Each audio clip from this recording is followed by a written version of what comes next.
కారం రంగు రుచితో ఉంటుంది. ఆచి మిరపపొడి అదరగొట్టే కారం రంగు రుచి. సభలో చర్చ జరుగుతూ ఉండగానే ప్రభుత్వం తీరు నిరసిస్తూ బీఆర్ఎస్ వాకౌట్ చేసింది. గన్ పార్క్ దగ్గరకు వెళ్లి కమిషన్ నివేదికని చెత్తబుట్టలో పడేశారు బీఆర్ఎస్ ఎమ్మెల్యేలు. సభలో మాట్లాడే అవకాశం ఇవ్వలేదన్నారు Harish Rao. PC Ghosh commission report ఒక ట్రాష్ అన్నారు. తాను మాట్లాడుతుంటే 33 సార్లు అడ్డుకున్నారని తెలిపారు. బీఆర్ఎస్ పై బురద జల్లే ప్రయత్నం చేస్తున్నారని మండిపడ్డారు హరీష్ రావు. ఒక్క ఎకరాకి నీళ్లివ్వలేదని నిరూపిస్తే రాజీనామాకి తామంతా సిద్ధం ఉన్నారు మాజీ మంత్రి. 2 ఏళ్ల పాలనలో ఒక్క చెక్ డ్యామ్ అయినా కట్టారా? కేసులు మాపై కాదు కాంగ్రెస్ పైన పెట్టాలి అన్నారు హరీష్ రావు.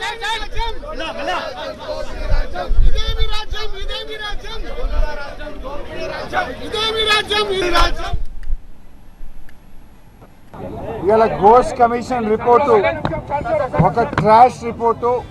అందుకే ఈ రిపోర్టును మేము చెత్తపుట్టలో వేయడం జరిగింది. ఇది పూర్తిగా పక్షపాతమైన రిపోర్టు, ఏకపక్షమైనటువంటి రిపోర్టు. అసెంబ్లీలో సాక్ష్యాధారాలతో సహా ఘోష్ కమిషన్ ఏకపక్షంగా ఏ రకంగా రిపోర్ట్ ఇచ్చింది, ఎన్డీఎస్ఏ రిపోర్టు ఏ రకంగా డబుల్ స్టాండర్డ్స్తో ఎన్డీఏ రిపోర్టుగా ఎన్డీఎస్ఏ రిపోర్టు ఎలా ఉంది, సాక్ష్యాలతో సహా మేము వివరించడం జరిగింది. దాన్ని తట్టుకోలేక మొత్తం ముఖ్యమంత్రి గారితో సహా 8 మంది మంత్రులు 33 సార్లు మా ప్రసంగాన్ని అడ్డుకునే ప్రయత్నం చేశారు. పచ్చి అబద్ధాలు. ఇలా సభలో మేము మైక్ కావాలని దాదాపు గంటన్నర సేపు స్పీకర్ గారిని, ఎలియా మినిస్టర్ గారిని మేము ప్రాధేయపడ్డా కూడా మైక్ ఇవ్వలేదు. ఇవాళ మీరు ఏంది ఆదివారం రోజు అసెంబ్లీ పెట్టి ఎక్కడ ఈ రిపోర్టు కోర్టులో కొట్టుడు పోతుందో అని హడావిడిగా పెట్టి బురద జల్లే కార్యక్రమానికి ఇవాళ ప్రభుత్వం దిగింది. నిజంగా చర్చ మీద మీకు నిజాయితీ ఉంటే ఎందుకు మాకు మైక్ ఇవ్వలేదు? మైక్ ఇస్తే మీకు వచ్చిన ఇబ్బంది ఏంటని నేను అడుగుతా ఉన్నా. సరే, మీరు కమిషన్ వేశారు, ఇదేం కోర్టుల్లో నిలబడదు.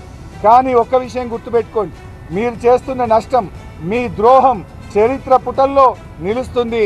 మీరు చరిత్రహీనులుగా మిగిలిపోతారు. 2 ఏళ్ళు అయింది, ఇంకెప్పుడు చేస్తారు?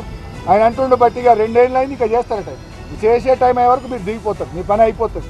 ఒకటి మాత్రం గుర్తుపెట్టుకోండి, మీ అరాచకాలు, మీ కుట్రలు, మీరు చేస్తున్నటువంటి అక్రమ కేసులు అన్నీ లెక్క పెట్టుకుంటున్నాం, వడ్డీతో సహా చెల్లిస్తాం, వదిలిపెట్టే ప్రశ్నే లేదని కూడా వారిని ఈరోజు నేను హెచ్చరిస్తా ఉన్నా. ఈరోజు ఇక్కడ ఈ కాంగ్రెస్ ప్రభుత్వం ఏ రిపోర్ట్ అయితే పెట్టిందో అది ఘోష్ రిపోర్ట్ కాదు, ట్రాష్ రిపోర్ట్. అట్లాగే మరి మేము అందుకే ఈరోజు చెత్తబుట్టలో వేయడానికి తప్ప రిపోర్ట్ దేనికి పనికిరాదన్న ఉద్దేశంతో, ఎందుకంటే కనీసం మా వాదన వినకుండా, కనీసం క్రాస్ ఎగ్జామినేషన్ చేయకుండా, కమిషన్ ఆఫ్ ఎంక్వైరీస్ యాక్ట్ ఏదైతే ఉందో దానికి తూట్లు పొడుస్తూ, దాని చట్టాన్ని ఉల్లంఘిస్తూ ఈ కమిషన్ ఏదైతే నివేదిక ఇచ్చిందో ఆల్రెడీ మేము న్యాయ పోరాటం చేస్తున్నాము. ఆ పోరాటం కొనసాగుతుంది. రాజకీయంగా ఏం చేయాలి అనేది పార్టీ పరంగా కూర్చొని, ఎందుకంటే ఇది ఒక కుట్ర, కేసీఆర్ గారిని బదనాం చేసే కుట్ర, తెలంగాణను దేశవ్యాప్తంగా బదనాం చేసే కుట్ర తప్ప ఇందులో ఏమి కూడా లేదు. నిజం ఎప్పటికైనా నిలకడ మీద తేలుతుంది.